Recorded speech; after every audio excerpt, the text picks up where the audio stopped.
this is no meme at all. Radiant Dance Machines are one of the best picks for hunters now in the exotic department. And it's crazy because I haven't seen anyone really talking about them, maybe just a few. Yet they might be a meta pick for both general gameplay and for boss damage. So Radiant Dance Machines are they're really good for ad clear builds and spamming melee builds now.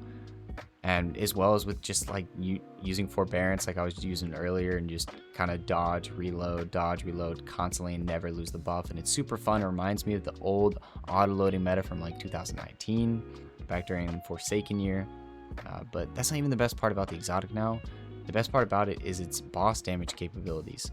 With the changes they just made to the exotic, allowing them to shoot off pretty much all of your rockets within a 10-second period of time, which is insane. So let's go over the exotic here first. So Radiant Dance Machine perk states, activating your dodge ability near enemies allow you to dodge additional times for a short period. And now they added a new feature, which is kind of hidden feature to it. It only requires the first dodge to be near an enemy, so the rest don't have to. So if you were to dodge near an enemy and then you kill them to apply the buff, then it would extend the buff, and then you can just pretty much have the rest of the time regardless if you're near enemies or not.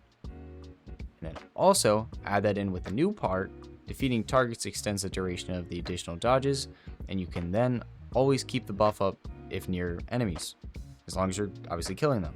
And with every kill you get, it will increase the timer by 5 seconds, maxing it technically 11 seconds, even though it visually will say 10 in game. This will allow you to use a loadout with Apex Predator or Cold Comfort with Bait and Switch to shoot off all rockets within that 10 seconds of that buff, which can put out some insane damage. With honestly, I feel like with a whole group of that, using the optimal buffs and debuffs, you'll probably be able to one phase almost every single boss in the game.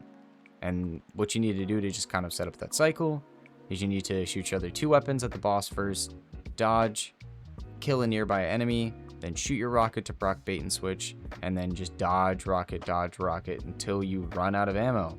And then let's say you don't run out of ammo. Let's say you didn't even get to kill the enemy, you get that 5-second buff. If you're on Solar Hunter and you get the on your mark buff, you'll be able to then have maxed reload speed and just constantly reload rocket super quick. So there is still even benefits even if you can't kill an enemy with it, and I do think it's worth your time to look into.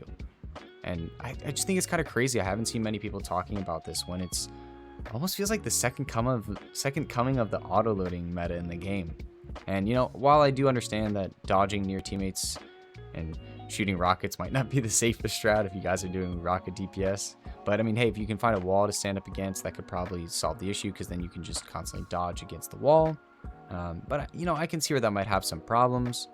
But outside of that, I believe that Radiant Dance Machines are generally so strong and worth taking a look at, man. And if you've had a good rolled one sitting in the vault, try it out, man. You don't even have to try it out for boss damage. I have a build that I'm coming out with it for Strand, and it's super fun to play. But anyway, guys, thank you for watching, and I'll see you guys in the next one. Peace out.